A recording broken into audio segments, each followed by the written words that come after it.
अस्सलामुअलैकुम नाज़रीन, आप देख रहे हैं नजम सेठी शो। मैं हूं फरवा वहीद और मेरे साथ मौजूद हैं नजम सेठी साहब। अस्सलाम वालेकुम। सेठी साहब, आज तो बहुत सारे वैसे टॉपिक्स हैं जिसको हम डिस्कस करेंगे, लेकिन सबसे पहले हम अरशद शरीफ केस को डिस्कस कर लेते हैं, जिस पे हुकूमत ने ज़रा GIT बनाई है और GIT के साथ साथ जुडिशल कमीशन बनाने की भी बात हुई है। एक तरफ अभी रिसेंटली जो हमने देखी प्रेस कॉन्फ्रेंस, जो मुआवने खुसूसी हैं मलिक अहमद साहब, उन्होंने भी गुफ्तगू की। उन्होंने भी कहा कि पाकिस्तान तहरीक इंसाफ वाले इल्ज़ाम जो आयद कर रहे हैं या उनको तहकीकात पर अगर शक व शुबात हैं तो वो आएँ, हमें बताएं कि स्कॉटलैंड यार्ड से करानी है, कहाँ से करानी है। हम उनके मुतालिबात मानते हैं क्योंकि ये हम सब इस घड़ी पे दुख का इजहार कर रहे हैं, दुखी हैं। लेकिन क्या ये commission banana, judicial commission banana, GIT banana, is that enough for this case? ये सही तरीका कार है जो किया जा रहा है? देखिए फरवा, आप जो मर्ज़ी कर लें, जो मर्ज़ी कर लें आप, तरीका कोई भी सही नहीं माना जाएगा। खान साहब, इमरान खान साहब ने तो एक दफ़ा नहीं, कल भी कहा, परसों भी, आज भी कहा कि मैं तो नहीं मानता, मैं तो कहता हूँ ये टारगेटेड था और मुझे पता किसने किया है और वगैरह वगैरह। और उनके साथी, उनके दोस्त, उनके सपोर्टर्स सारी उनकी हर बात मानते हैं। इस वक्त पाकिस्तान के अंदर PTI के जो हमदर्द हैं वो तो एक बात कह रहे हैं जो खान साहब कह रहे हैं, और वो नहीं और कोई बात मानेंगे। आप एक GIT बनाएं, 10 GIT बना दें, आप एक जुडिशल कमीशन बनाएं, 10 जुडिशल कमीशन बना दें। वो जो भी फाइंडिंग आएगी, अगर वो खान साहब अगर उस फाइंडिंग को नहीं मानेंगे तो ये नहीं मानेंगे, पहली बात ये। दूसरी बात ये है कि अगर ये सूरत हाल है तो फिर हुकूमत को क्या करना चाहिए था, क्योंकि तशवीश तो है, परेशानी है कि जी इदारों को अटैक किया जा रहा है, और इदारों की तरफ से भी DG ISPR जो कि अब 3 स्टार जनरल बन चुके हैं, उनकी तरफ से भी ये आया है कि जी आप मतलब आप तफ्तीश करवाएं, बिल्कुल करवाएं, हम साथ हैं आपके। इनफैक्ट फ़ौज की तरफ से ख़त भी चला गया हुकूमत को कि आप इंक्वायरी करें पूरी। तो अब ये सिचुएशन है, तो जिसमें अब जैसे मैंने कहा जो मर्ज़ी आप कर लें, अगर खान साहब ये यकीन रखते हैं कि टारगेटेड किलिंग थी और जिसमें हमारे इदारों का हाथ है, तो फिर आप कुछ नहीं कर सकते। मगर इसके बावजूद आपको क्या करना चाहिए, ठीक है, ताकि और कुछ नहीं तो आपके अपने जो सपोर्टर्स हैं उनको तो कोई मुतमईन हो ना वो कि आपने, you have left no stone unturned. आपने पूरी कोशिश की कि एक इंडिपेंडेंट ट्रांसपेरेंट इंक्वायरी हो जाए। खान साहब बात मानते हैं नहीं मानते, PTI वाले मानते हैं नहीं मानते, डजंट मैटर, मगर कम से कम हमें तो मुतमईन करें कि इसमें किसी और किस्म की कोई नेफारियस कंस्पिरेसी नहीं है, या ये टारगेटेड किलिंग नहीं है, ये कोई एक्सीडेंट हुआ है, और जो भी हुआ हमें पता तो चले। सो लेट्स से कि आपने खान साहब को नहीं कन्विंस करना, मगर अपने लोगों को कन्विंस करना है, ठीक, अवाम को कन्विंस, अवाम को, जो कि खान साहब के साथ नहीं है, आपके साथ। क्योंकि वहाँ भी तो एक मतलब परेशानी है ना, तशवीश है कि ये हुआ क्या है। और खान साहब का बयानिया बड़ा मजबूत होता है, वो एक चीज़ को एक दफ़ा नहीं हर रोज़ 10 दफ़ा कहते हैं, और उनके जो सपोर्टर्स हैं हर बात मानते हैं। तो आइए यहाँ से शुरू करते हैं। अब हुकूमत ने पहले शहबाज शरीफ साहब ने कहा कि बिल्कुल फौरी तौर पे तफ्तीश होनी चाहिए। शहबाज शरीफ साहब ने केन्या के प्रेसिडेंट साहब से बात की और उनसे पूछा क्या हुआ क्या नहीं हुआ, और उनसे ये कहा कि हमें आपका तावन की ज़रूरत है, पूरी इंक्वायरी होनी चाहिए, और उनको एश्योरेंस मिली वहाँ से कि होगी। एक पहला कदम कि गवर्नमेंट ने इसको इग्नोर नहीं किया, ठीक है, और रिस्पॉन्स किया, चलो हमदर्दी हो गई कि जी किया तो है हमने। उसके बाद जब और प्रेशर आया तो गवर्नमेंट ने कहा हम एक GIT अनाउंस करते हैं, ठीक, और साथ ही ये कह दिया कि एक जुडिशल कमीशन भी हम बनाने जा रहे हैं, रिटायर्ड जज होंगे जिनके। तो GIT जब उन्होंने बनाई तो उसके अंदर एक अफसर ISI से, एक अफसर FIA से, और एक अफसर इंटेलिजेंस ब्यूरो से उसके अंदर शामिल किया गया। तो मैं समझता हूँ सबसे पहली गलती तो ये थी। उसकी वजह क्या? उसकी वजह ये है कि जब आप एक GIT बनाते हैं इदारों का, सिविल मिलिट्री इदारों का GIT बनाते हैं, तो मसला ये है कि इस वक्त खान साहब और उनके दोस्त और उनके साथी इन्हीं को तो एक्यूज़ कर रहे हैं कि रियासत के इदारे जो है उन्होंने टारगेटिंग की है। तो आप फिर कैसे रियासत के इदारों को ही आप कह रहे हैं कि इसकी तफ्तीश करें? तो ये मैं समझता हूँ एक गलत किस्म का कदम उठाया उन्होंने, बिल्कुल ऐसे नहीं करना चाहिए था, जिसकी वजह से लोगों ने मुस्तरद कर दिया। एक ही गल हुई, और शीनी मज़ारी साहबा जो हैं वो FIA के डायरेक्टर हैं, उनके ऊपर इल्ज़ाम लगा रही हैं कि ये तो नून के सपोर्टर्स हैं वगैरह वगैरह, और IB जो है वो तो गवर्नमेंट का, अपनी गवर्नमेंट का इदारा है, और ISI जो है दूसरे इदारों का है जिनके ऊपर इल्ज़ाम लग रहा है। बिल्कुल। तो मैं ये समझता हूँ कि ये ऐसे नहीं करना चाहिए था। अगर इन्होंने इदारों को इन्वॉल्व करना था तफ्तीश के अंदर, तो दो काम ज़रूर साथ साथ करने चाहिए थे इनको। वो क्या? एक ये कि उसी वक्त इस्लामाबाद हाई कोर्ट से रब्ता करके उनसे कहते कि एक ऐसा जज हमें दें जो कि जिसके ऊपर किसी किस्म की कंट्रोवर्सी ना हो, जिनके बारे में ये हो कि ये फेयर इंडिपेंडेंट जज है। यहाँ बिल्कुल ऐसे जज हैं हाई कोर्ट में, इस्लामाबाद हाई कोर्ट में। ऐसे नहीं है कि सारे जो हैं उनके ऊपर सियासी दाग लगे हुए, ऐसे नहीं है। अब मैं आपको बता सकता हूँ ऐसे ऐसे जजेस हैं वहाँ जो कि वो आर एक्स्ट्रॉर्डिनरीली। तो कोई एक आधा नाम ले लें ताकि उनको भी आसानी हो जाए। कोई तो नाम मैंने क्या लेना है, मतलब है कि अभी हाल ही में जस्टिस हमारे बाबर सत्तार साहब जो कि मीडिया में भी रहे हैं और बड़ी इंडिपेंडेंट उनकी हैसियत है और बहुत पढ़े लिखे हैं, वो भी इस्लामाबाद हाई कोर्ट में उन्हें एक जज बनाया गया। तो गवर्नमेंट असल में लुल्ला से कह सकती थी कि आप बाबर सत्तार को बना दें। बाबर सत्तार को अगर आप बना देते इस कमीशन का और इस जीआईटी का हेड, तो मैं समझता हूँ पाकिस्तान में एक बंदा नहीं था जिसने कहना था कि ये हम नहीं मानते इनको। उनकी इस किस्म की रेपुटेशन है सॉलिड, ठीक है। और उन्होंने जब वो जज बने उन्होंने कोई सियासी जजमेंट्स भी नहीं उसके अंदर भी उन्होंने वहाँ नहीं उन्होंने हाथ।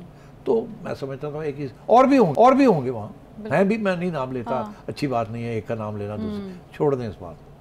साथ साथ उनको ये भी चाहिए था कि क्योंकि एक मीडिया का इश्यू है और मीडिया के अंदर बड़ी तशवीश है, बड़ा गम और गुस्सा है, तो मीडिया की तरफ से भी एक ऐसा शख्स ढूंढते हैं जिसके ऊपर किसी को ऑब्जेक्शन ना होती, और वो इदारों से ही आ सकता है, मीडिया के इदारों से।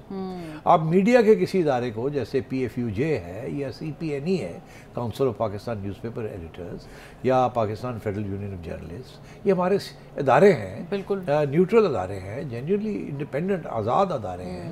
इनमें से इनको कहते कि जी आप कोई नॉमिनेट कर दें, और उन्होंने यकीनी तौर पे कोई ऐसा शख्स नॉमिनेट करना था जिसके ऊपर किसी किस्म का दाग ना होता और वो इंडिपेंडेंट होता, और उसको इमरान खान साहब भी तस्लीम करते कि ये ठीक है, ये दोनों को हम मानते हैं।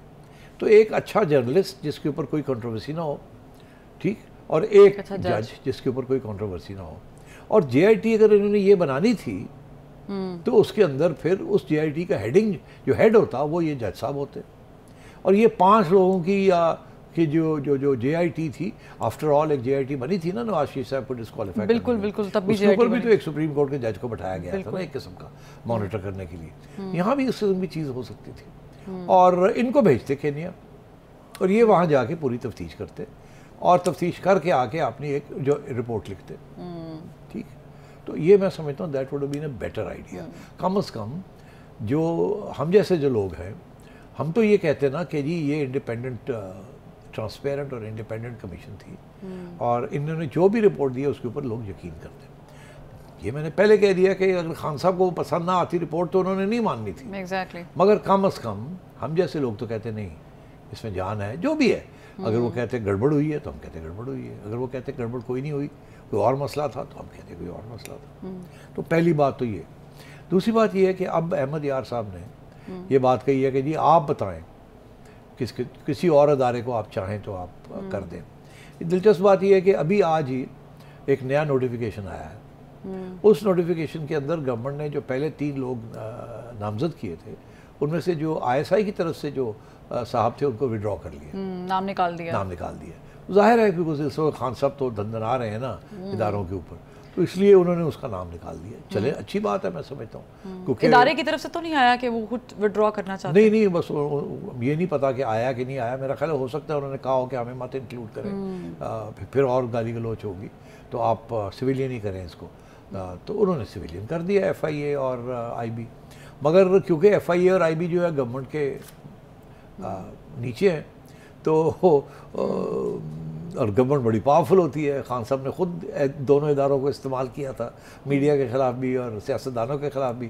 तो खान साहब से बेहतर कौन जानता है कि इस किस्म के इदारों के अंदर जो लोग होते हैं उनके ऊपर किस किस्म का प्रेशर डाल के और नताइज निकाले जा सकते हैं। तो इसलिए मैं कह रहा हूँ कि बेहतर ये था कि एक इंडिपेंडेंट जर्नलिस्ट और एक इंडिपेंडेंट जज ये आप लगा देते, तो फिर शायद इसके ऊपर इतनी कंट्रोवर्सी ना होती। पहली बात। अब आइए आगे के अहमद यार साहब कहते हैं कि आप स्कॉटलैंड यार्ड को चाहे तो ले आए। मलिक अहमद खान साहब, हाँ मलिक साहब, तो मलिक साहब ये कहते हैं कि आप स्कॉटलैंड यार्ड को कहते हैं तो उनको अप्रोच कर लेते हैं। कुछ साहब हैं उन्होंने TV पे आके कहा कि यूनाइटेड नेशंस को कहें कि वो आके कर लें। अब बात यह है कि मैं आपको बताऊं, यूनाइटेड नेशंस की पूरी एक तफ्तीशी टीम आई थी पाकिस्तान जब मोहतरमा बेनज़ीर भुट्टो साहिबा की असैसिनेशन हुई थी। एग्जैक्टली। ठीक, पूरी एक कमीशन आई थी, स्कॉटलैंड यार्ड को भी बुलाया गया था। सब आए थे, सब हो गए यहाँ से। ठीक, और उन्होंने रिपोर्टें भी लिखी, और वो रिपोर्टें किसी ने, जिन्होंने यकीन करना था उन्होंने यकीन कर लिया, जिन्होंने नहीं यकीन करना था उन्होंने नहीं किया। और बेसिकली उस रिपोर्टों में यही था कि हमें नहीं पता क्या हुआ, बहुत से शक है मगर कंक्लूसिव एविडेंस नहीं मिलती। कहने का मेरा मतलब क्या है कि इस किस्म की चीज़ में कंक्लूसिव एविडेंस नहीं मिलती। हमारे मुल्क के अंदर कितने असैसिनेशंस हुए हैं, लियाकत अली खान साहब से शुरू होकर कब तक, जनरल ज़ियाउल हक तक, और उसके पॉलिटिशियंस होते रहते हैं सब। तो क्या किसी को आज तक पता चला क्या हुआ और क्या नहीं हुआ? कितनी JITs बन रही, कितनी इन्वेस्टिगेशंस हो गई, नहीं पता चला। और कितनों के नतीजे आए सामने, कितने के नतीजे, बड़े बड़े लोग रातों रात वफात पा गए। अभी तक लोग शक करते हैं कि पता नहीं कैसे हुआ कैसे नहीं हुआ। किसी हाई कोर्ट के जज को हार्ट अटैक हो जाती है, वो रातों रात फारग हो जाते हैं। किसी ह्यूमन राइट्स कैंपेनर को हार्ट अटैक हो जाती है, वो फारग हो जाते हैं। किसी को कनाडा में हो जाता है, किसी को, मतलब there is a string of assassinations and unexplained deaths. तो जितनी मर्जी आप इंक्वायरी कर लें। अब कनाडा के अंदर अगर कुछ होता है, या डेनमार्क के अंदर कुछ होता है, या स्वीडन के अंदर कुछ होता है, या हॉलैंड के अंदर, नेदरलैंड्स के अंदर कुछ होता है, जब मैं हर जगह का नाम ले रहा हूँ जहाँ कुछ ना कुछ हुआ है exactly. कोई ना कोई पाकिस्तानी या मुस्लिम फैमिली टारगेट हुई है, तो वो आज तक पता नहीं चला। उन्होंने इंक्वायरियाँ की है मगर उनकी भी इंक्वायरी कहीं नहीं पहुँची। ठीक, अभी हाल ही में पाकिस्तानी जर्नलिस्ट जो यहाँ से चले गए, उन्हें यहाँ ख़तरा था, वो चले गए यहाँ से, और उनके ऊपर वहाँ पूरी एक बंदा पकड़ा गया वहाँ पाकिस्तानी, जिसने तस्लीम किया कि मुझे $1 लाख किसी पाकिस्तानी ने दिए कि मैं इस शख्स को टारगेट करके फारग करूँ। तो ये चीज़ें होती नहीं हैं, हमारे जहनों में ये बातें हैं, जितने मुँह उतनी बातें। मगर मेरा ये कहने का मतलब है कि आप UN को ले आएँ, आप हाई कमीशन स्कॉटलैंड यार्ड को ले आए, आप जुडिशल कमीशन बना दें, ये सारी बातें जो हैं ये निकलना कुछ भी नहीं इसमें से। और जिन लोगों ने यकीन किया हुआ है कि तुमने किया है, वो कहेंगे नहीं इसी ने किया, जिसने किया मैंने किया हुआ है, वही लोग वही लेके बैठे रहेंगे। इस किस्म की इंक्वायरी के अंदर कभी भी पूरे फुल फैक्ट्स कभी डिस्क्लोज नहीं होते। आज तक हमें नहीं पता चला कि ज़ियाउल हक साहब के साथ क्या हुआ, आज तक हमें नहीं पता चला कि जॉन F कैनेडी को किसने मारा, ठीक है ना, और क्यों मारा और क्या हुआ। तो आई एम अफ्रेड ये जो चीज़ें ऐसी होती हैं, अगर तो एक्सीडेंट है तो वो भी इतने शक शुबात हो जाते हैं। अब देखिए ना, इनके केस में कितने सवाल हैं जिनका जवाब ही नहीं मिला अभी तक। तो बात की बात है कि वहाँ क्या हुआ क्या नहीं हुआ, गाड़ी जा रही थी, ऊपर से कीनिया की पुलिस भी आए थे, अपने बयान भी आगे से आई, क्या वो सारी बातें भी जाके पता चलेंगी। और वो भी वहाँ की पुलिस ने भी अपने बयान जो है थोड़े बहुत बदल दिए, आपने देखा। एग्जैक्टली। अच्छा, तो ये होता है इस किस्म की सिचुएशन में। डेथ सीन जो है वो वॉश आउट हो जाती है, ये हो जाता है, वो हो जाता है। ठीक है, लेकिन लास्ट पॉइंट ये कि ये मामला चलेगा ऐसे ही। लोग अब सवाल ये और भी सवाल खड़े हो गए कि एक प्रोपेगेंडा चल रहा है या हकीकत है, हमें नहीं पता कि ये UAE में थे, उसके बाद ये कीनिया क्यों गए, वहाँ इनके क्या तल्लुकात थे, किसके साथ तल्लुकात थे, वहाँ ये क्या कर रहे थे, किसके यहाँ ठहरे हुए थे, ये जो ड्राइवर था ये उसका भाई था या कोई और था, कोई और बंदा गाड़ी में था या नहीं था, ये कितना अरसा वहाँ रहे, इनके पास एक UK का नंबर था, वहाँ से ये लोगों के साथ बातचीत कर रहे थे, जिससे कुछ UK के अंदर जो लोग हैं उनका ये ख्याल था कि शायद ये लंदन आए हुए हैं। फिर ये पता चला कि मुलाकात तो इनकी किसी के साथ नहीं हुई। तो ये सारी बातें जो हैं ये अभी तक किसी को कुछ नहीं पता। तो इसलिए मैं समझता हूँ कि ये इस वक्त मामला बड़ा, जिसे कहते हैं ना, इट्स हॉट, हीटेड, बड़े जज्बात हैं इसके साथ। अब उनकी डेड बॉडी भी आई है और उसके ऊपर भी इश्यूज बन रहे हैं कि जी गवर्नमेंट ने कहा है कि ना दिखाया जाए TV के ऊपर। दूसरा ये कि क्या खान साहब बैरियल पे जाएंगे या नहीं जाएंगे, अगर नहीं जाएंगे तो क्यों नहीं जाएंगे, और अगर जाते हैं तो क्या होगा, तो ये भी इशू है। तो मैं बेहतर है कि मैं ज़्यादा इस पर ना ही तबसरा करूँ, फिर ना मुझे खान साहब लीगल नोटिस दे दें कि जी आपने ये मेरे बारे में क्यों बात की है, स्पेशली जब बड़ी गाला का जिक्र आता है। तो आप और आपके साहब, मेरे पास एक सवाल है इससे मुताल्लिक, और वो ये है कि इसका फ़ायदा और नुकसान, बेनिफिशरी, क्योंकि मलिक अहमद साहब भी अभी प्रेस कॉन्फ्रेंस में यही बात कर रहे थे, तो एक जर्नलिस्ट, एक वर्किंग जर्नलिस्ट 2 महीने यहाँ रहते हैं, चले जाते हैं, उनकी असैसिनेशन होती है या हादसा होता है, जो भी है, इसका फ़ायदा नुकसान किसको है? देखिए, ये भी नहीं पता चलेगा फ़ायदा नुकसान किसको है। इशारे होंगे, शक शुबहात होंगे, मगर इस वक्त जो बज़ाहिर है, जिसकी तरफ गवर्नमेंट इशारे कर रही है, कह नहीं रही है, इशारे कर रही है, वो यही कह रही है कि बड़ी अभी खान साहब जो है वो इसका पूरा फ़ायदा उठा रहे हैं, एक जज्बात को उभार रहे हैं और उनके लोग भी चीज़ को उठा रहे हैं। और ज़ाहिर है जहाँ एक मईशत तो अपनी जगह पे, वो जो हालात ख़राब हो रहे हैं इकॉनमी के, उसको छोड़ें आप, लॉन्ग मार्च अनाउंस हो गई है जिसके साथ सारी मुल्क का मिलने वाला है, ठीक है। और खान साहब जो हैं एक नया पेग मिल गया उनको, जो कि पहले वो एक कागज़ लहराते थे, अब वो एक बड़ी इमोशनल किस्म की एक ट्रेजेडी, हमारा एक साथी जो है वो उनको असैसिनेट कर दिया गया है, या वो मर्डर हो गए हैं, या वो जो भी हुआ है, अमेरिकी साजिश से कीनिया में कन्वर्ट हो गए वो। देखिए ना, तो अब खान साहब को तो एक बयानिया मिल जाता ना, तो बज़ाहिरन तो ऐसे है कि उनका फ़ायदा हो गया, मगर मैं ये बात कह दूँ, ये सारा प्रोपेगेंडा है। खान साहब को किसी नए ड्रामे की ज़रूरत नहीं है। खान साहब खुद ही बहुत बड़ा ड्रामा है, और इसीलिए आधा पाकिस्तान उनके साथ खड़ा है, स्पेशली नौजवान लोग। उन्हें कोई बेनिफिशरी इस किस्म की चीज़ों की बेनिफिट्स लेने की ज़रूरत नहीं है, वो जो आता है वो ले लेते हैं, क्योंकि हर बात उनकी मानी जाती है। ठीक है सेठी साहब, लेकिन इस पे एक अहम ट्वीट भी जो है वो सामने आया है कि जो लॉन्ग मार्च है इसका मकसद क्या है, वो ट्वीट किसने किया है? एक ब्रेक के बाद हमारे साथ रहिएगा।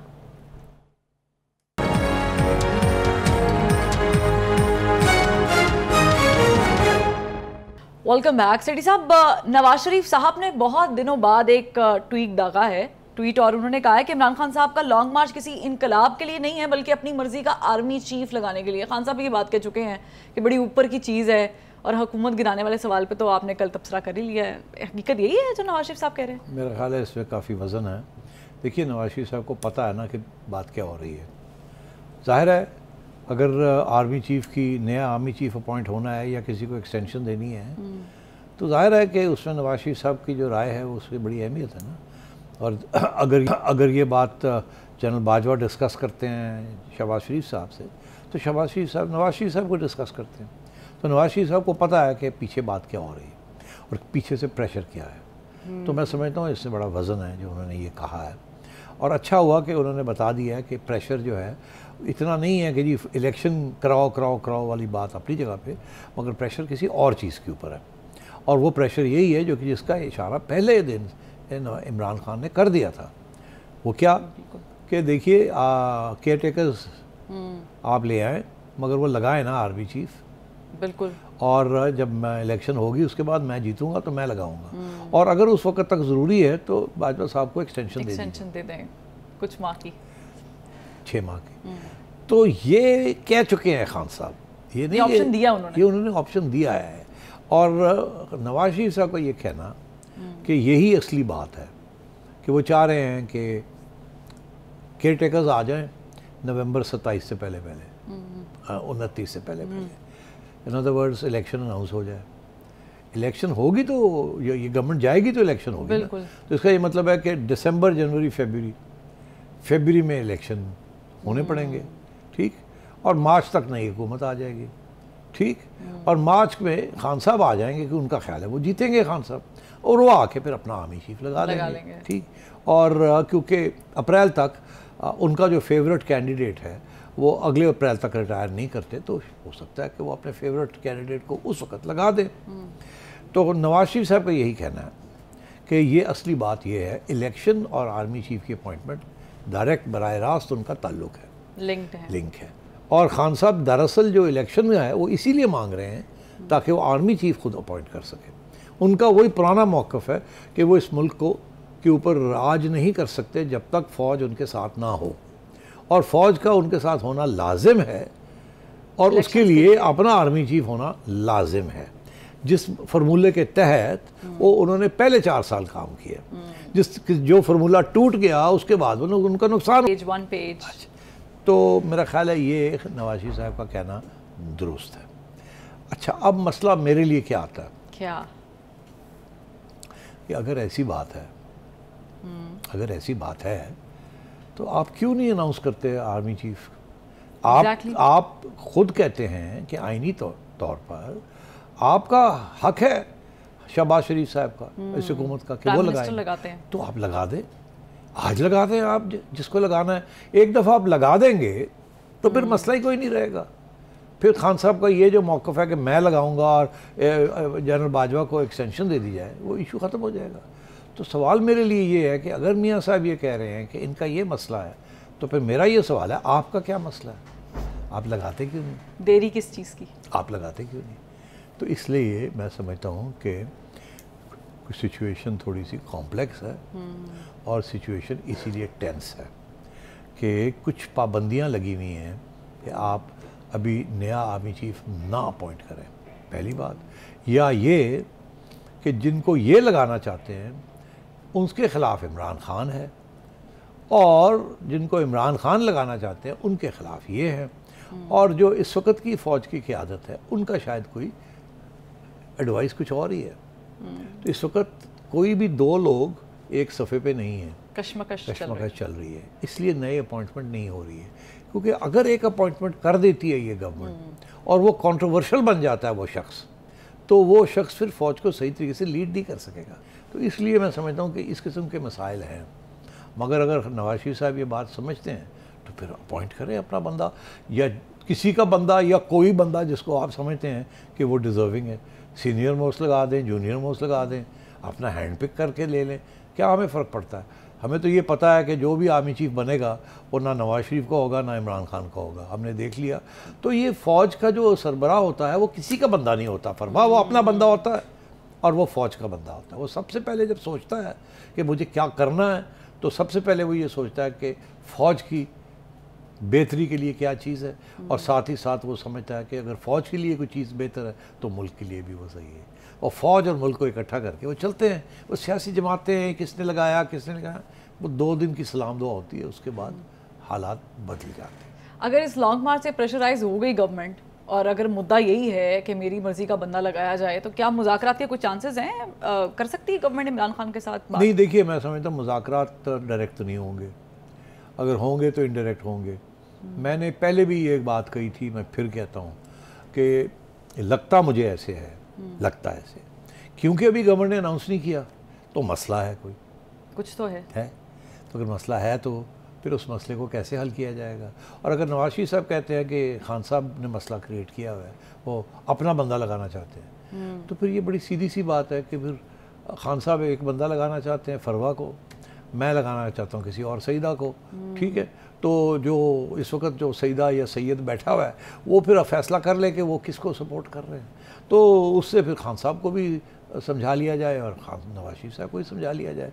कोई ऐसा बंदा लेके आए जिसके ऊपर एतराज़ दोनों को नहीं है। ये नहीं कि ये मैं उसको पसंद करता हूँ, मैं उसको पसंद करता हूँ, ये कि मैं इसके ऊपर मुझे एतराज़ नहीं है, इसके ऊपर मुझे एतराज़ नहीं है। तो अगर हम धरने को ही लेके चलें और केपी के गवर्नमेंट भी सपोर्ट करेगी इमरान खान साहब के इस धरने को या लॉन्ग मार्च को, और पंजाब में भी आप अभी ताज़ा तरीन खबर यही है कि परवेज़ इलाही साहब ने जो है हिमायत का ऐलान कर दिया है, ज़ाला पार्लियामानी कमेटी बैठी है, उन्होंने हिमायत का ऐलान कर दिया है। तो गवर्नमेंट के पास सिटी साहब क्या ऑप्शंस बच जाते हैं उनको रोकने के लिए? क्या गवर्नमेंट की तरफ से गवर्नर राज की बात जो चल रही थी वो हो सकता है, मुमकिन है? देखिए, होने को तो बिल्कुल हो सकता है। गवर्नमेंट के पास पूरा ये जवाज़ है कि जी आप एक इतनी बड़ी डिस्टेबलाइजेशन कैंपेन कर रहे हैं फेडरल गवर्नमेंट के ख़िलाफ़, प्रोविंशियल गवर्नमेंट कर रही है, ये तो बगावत है, तो हम गवर्नर ज़रूर लगा देते हैं। मगर होगा क्या? ये केपी में भी गवर्नर ज़रूर लगा सकते हैं, यहाँ भी गवर्नर ज़रूर लगा सकते हैं, वहाँ पता नहीं अभी गवर्नर है नहीं। तो गवर्नर होगा तो गवर्नर ज़रूर लगाएंगे ना, तो यहाँ तो गवर्नर है ना, बिल्कुल। तो गवर्नर रूल तो एक नोटिफिकेशन के ज़रिए हो जाता है। जब गवर्नर रूल हो जाता है तो उस वक्त गवर्नमेंट डिसमिस हो जाती है, ख़त्म, फारग हो जाती है, कैबिनेट फारग, गवर्नमेंट फारग, ठीक है जी। और गवर्नर एक अपनी काबीना बना के गवर्नर रूल से काम करता है, मगर वो फ़ौरन चैलेंज हो जाएगा high court, Lahore high court में। ये इस मुल्क की तारीख में 90 की दिहाई के अंदर बड़े गवर्नर रूल लगे और बड़े कुछ उलट गए, कोई रह गए, और अभी भी सूरत हाल ये है कि गवर्नर रूल लग सकता है मगर उसी वक्त चैलेंज हो जाएगा। अभी आपने देखा कि अदालतें जो हैं उनका रुख किस तरफ है। अदालतें जो है इस वक्त हुकूमत की हिमायत नहीं कर रही, अगर वो कोई नरम है या झुक रही हैं तो इमरान खान के हक़ में झुक रही हैं, ठीक है।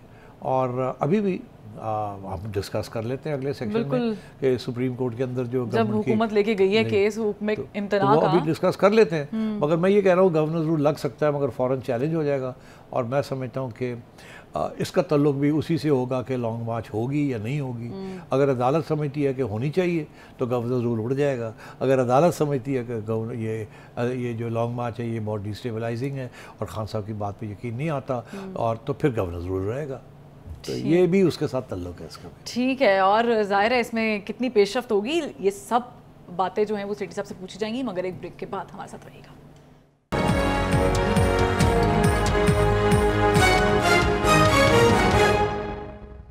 Welcome back. सेठी साहब, हम अदालतों की लैंग्वेज की बात कर रहे थे कि किस रुख जा रही हैं या क्या इशारतन बातचीत की जा रही है। जो आज सुप्रीम कोर्ट में गए हैं, हुकूमत ने कहा है कि जी हुक्म इम्तना जारी कर दें, लॉन्ग मार्च होगी। ज़रा उस पर बड़ी लंबी दलील भी हुई है कि देखेंगे कितने आदमी आएंगे, वक्त से पहले कैसे फैसला दे सकते हैं, तो मुस्तरद कर दी गई है।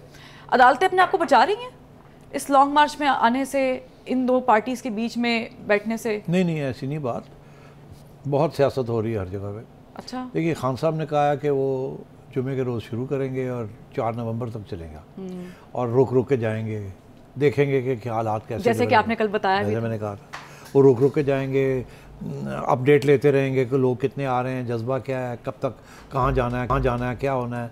अदालतों की तरफ देख रहे होंगे कि वहाँ हुकूमत जा रही है, उनसे पूछ रही है, पूछ हो रही है, सेक्शन 144 लगा हुआ है, गवर्नमेंट किस किस्म की तैयारियाँ कर रही है। ये खान साहब की पूरी जो कैंपेन है ना, ये देख रही होगी हर चीज़ को, साथ साथ चल रहे होंगे और साथ साथ देख रहे होंगे, बहुत सी चीज़ें मॉनिटरिंग कर रहे होंगे। उधर गवर्नमेंट मॉनिटर कर रही होगी क्या स्ट्रेंथ है, किस किस्म कैसे रोकना है, अदालतों के साथ रजू करना है, उनसे क्या रिलीफ मांगनी है, एट्सेट्रा। उधर अदालतें जो हैं वो भी आपने देखा पोस्टपोन कर दी है। आज जो कार्रवाइयाँ हुई हैं उसमें यही अदालतें कोई रिलीफ नहीं दी गवर्नमेंट को। ठीक है, उन्होंने कहा नहीं हम देखेंगे क्या होता क्या है। ये पहले हम कैसे कर दें कि जी तशद्दुद होगा, ये होगा, वो होगा। अभी तो उसने लॉन्ग मार्च अनाउंस की है। हम इन प्रिंसिपल तो कोई मसला नहीं है लॉन्ग मार्च के अंदर। अगर पुरअमन रहेगी और कोई उसने ओवरथ्रो करने की कोशिश ना की तो फिर मसला क्या है। अगर गवर्नमेंट की तरफ से इजाज़त हो कि भाई आप आएँ और पार्क में चले जाएँ और हम दे देते हैं तो हम भी मॉनिटर करेंगे। हाँ, और अगर हमने देखा कि गड़बड़ होने जा रही है तो हम उसी वक्त रोक देंगे। तो आप इंतज़ार करें ना, क्यों आप प्रीएम्प्टिव स्ट्राइक करना चाहते हैं। तो अदालतें भी देख रही हैं, खान साहब भी देख रहे हैं, गवर्नमेंट भी देख रही है और मामला चल रहा है आहिस्ता आहिस्ता। ठीक है, अब ये 3 पार्टीज इन्वॉल्व हो गई। बिहाइंड द सीन्स एस्टैब्लिशमेंट है। अरे भाई वो भी तो देख रही है ना क्या हो रहा है क्या नहीं हो रहा। आपसे भी तो मॉनिटरिंग चल रही है। तो मॉनिटरिंग चल रही है और इनिशिएटिव किसके पास है? इनिशिएटिव इस वक्त खान साहब के पास है, बिकॉज उन्होंने एक नया चीज़ शुरू की है। गवर्नमेंट जो है रिएक्शन पे है, अदालतें जो है वो अंपायर की हैसियत से कभी इधर देख रही हैं, कभी उधर देख रही हैं, कभी एक्शन रिप्ले देख रही हैं कि कहाँ कोई गलती हो, कहाँ क्या हो रहा है क्या नहीं हो रहा। तो मैं ये समझता हूँ कि ये अगला हफ्ता काफ़ी टेंस गुजरेगा। गवर्नमेंट हर रोज़ पहुँची होगी अदालत के पास किसी न किसी पिटीशन के ज़रिए और अदालतें जो है कोई फ़ैसला नहीं करेंगी, ना इमरान के हक़ में ना गवर्नमेंट के हक़ में, और वो देखेंगी आगे कैसे जा रहा है। आज की जो प्रोसीडिंग्स हुई हैं उसमें एक बड़ी इंटरेस्टिंग बात हुई है। इतना अरसा हो गया मई वाला इंसिडेंट, बिल्कुल, और बड़ी वाजे हो गया था कि वहाँ कंटेम्प्ट ऑफ कोर्ट हुई है, खान साहब ने की है, मगर चीफ जस्टिस साहब ये मानने के लिए तैयार ही नहीं है। He is defying the visual evidence. वो कह रहे हैं इमरान खान साहब को बुलाएंगे, उनसे पूछेंगे कि उन तक क्या इन्फॉर्मेशन गई है। अब ये 5 जजेस में से एक ही जज साहब हैं जो कहते हैं शो कॉज नोटिस दें और वो अपने ज़हन में बड़ा क्लियर है। बाकी 4 जो हैं वो 3 जो हैं वो चीफ जस्टिस साहब के साथ हैं और वो तैयार नहीं है मानने के लिए कि खान साहब ने कंटेम्प्ट किया। वजह, अगर ये मान जाते हैं कि उन्होंने कंटेम्प्ट किया तो फिर डिस्क्वालीफाई करना पड़ेगा, सज़ा देनी पड़ेगी, कन्विक्शन देनी पड़ेगी। अगर आधे सेकंड के लिए भी वो कहते हैं till the rising of this court आपने कंटेम्प्ट की है, हमारा ऑर्डर था आपने माना नहीं है, तो कंटेम्प्ट को तो फिर डिस्क्वालीफाई करना पड़ जाएगा। तो वो तो और बड़े मसले बन जाएंगे डिस्क्वालीफिकेशन के साथ। वो नहीं चाहते डिस्क्वालीफाई किया जाए। जैसे इस्लामाबाद हाई कोर्ट ने तोशाखाना के ऊपर नहीं उनको डिस्क्वालीफाई होने दिया, सस्पेंड कर दिया, तो ये तो उधर जाएंगे ही नहीं डिस्क्वालीफिकेशन की तरफ। इसलिए वो भी आगे जा रही है बात, इधर ये भी जा रही है। पीछे से इस्टेब्लिशमेंट जो है वो परेशान है कि ये अब बात कहाँ जाएगी, ये क्या होगा, किस रुख बैठेगा। हाँ, किस तो मैं ये समझता हूँ कि ये पूरा महीना जो है ना काफ़ी टेंस रहेगा नवंबर का, और इसीलिए नवाज शरीफ साहब ने ये कहा है कि ये इसका ताल्लुक आर्मी चीफ़ की अपॉइंटमेंट के साथ है। आज अगर ये आर्मी चीफ अपॉइंट कर देते हैं तो क्या ये क्राइसिस जो है ये ख़त्म हो जाएगी? मैं समझता हूँ फिर भी ख़त्म नहीं होगी। उसकी वजह यह है कि खान साहब, उसके बाद खान साहब शुरू हो जाएंगे, अब इलेक्शन अनाउंस करो, अब इलेक्शन अनाउंस करो, अब इलेक्शन अनाउंस करो, और मैं धरना चल रहा मेरा। That's the way it is. Sethi साहब, it's just like I'm saying this with a very heavy heart. I need to thank you because I am going. क्या ड्रामा कर रही हो तुम? बड़ा अच्छा लगा ये काम। कहाँ जा रही हो तुम? जा रही हो? मैं जा रही हूँ। मुझे छोड़ के जा रही हो? आपको राब्ते में रहेंगे, हम फोन पे राब्ते में रहेंगे। अच्छा, कहाँ लेकिन तुम? बस आपने जो पंख लगाए हैं, अब हम उड़ने की कोशिश कर रहे हैं। थोड़ी खैर हो जाए तो यार, एक सेकंड फरवा रुक जाओ। लोग तो ये क्या, लोग मेरे ऊपर तो काफ़ी तनकीद होगी कि ये सिटी करदा की है। पहले एक सईदा आई, उड़ के दौड़ गई, एक और सईदा आई है, उड़ के दौड़ गई है। अच्छा, जब ये लोग मुझे कहेंगे ना तो मैं आगे से पता क्या कहूँगा? क्या कहेंगे? मेरे पास ऐसी सईदा है कि जो 40 साल से मेरे साथ टिकी हुई है, देख ले। तो ये जो सईदा आ रही हैं, जा रही हैं, ये तो इनके तो पहले से ही पर लगे हुए थे, ये तो आती हैं चाहती हैं। सेठी साहब, मुझे लगता है अब हम मिल के आपके लिए कोई नहीं अब एक और कोई सईदा ढूंढे पड़ी। तो क्या अगले मंडे को फिर हम तो ना होंगे, मगर हमारी यादें साथ साथ चलेंगी। सेठी साहब, थैंक यू सो मच। अच्छा, आप you been so kind to me. Thank my team, जो सिटी शो की टीम है, नज़म सिटी शो की, शान भाई, फरासत भाई, and everybody, and channel as well. It was a very nice experience, brilliant experience working with you. और जो आपने मुझे पर लगाए हैं ना, मैं चाहूँगी कि जिससे जहाँ तक मैं पहुँचूँ वहाँ तक सिटी साहब का नाम मेरे साथ जुड़ा रहे हमेशा, because I have learned a lot of things from you and Murtaza Solanki साहब, उनका भी शुक्रिया अदा मुझे करना है, because you guys were amazing. मेरी तो हमेशा ये ख्वाहिश होती है कि हमारे साथी जो हैं, they should fly, पर लगने चाहिए उनको, और एक जगह से दूसरी जगह जाना चाहिए। और मेरी दुआएं तुम्हारे साथ बच्चे। Good luck to you, good luck to you, lots of love, and may you fly high and high and high. Thank you so much Sethi साहब। आप अगले मंडे से यकीनन इस सीट पर किसी और को ये जिम्मेदारियां, अहम जिम्मेदारियां सरंजाम देते हुए देखेंगे। फरवा वहीद को नजम सिटी शो से इजाज़त दीजिए। मुलाकात अब सेठी साहब के साथ किसी और से आपकी होगी। अल्लाह हाफ़िज़।